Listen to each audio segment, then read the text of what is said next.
أعوذ بالله من الشيطان الرجيم.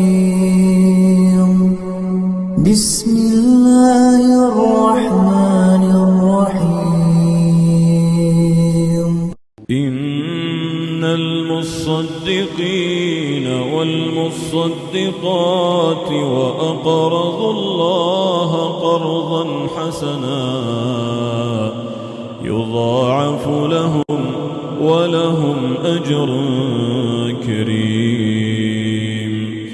والذين آمنوا بالله ورسله أولئك هم الصديقون والشهداء عند ربهم لهم أجرهم ونورهم. والذين كفروا وكذبوا بآياتنا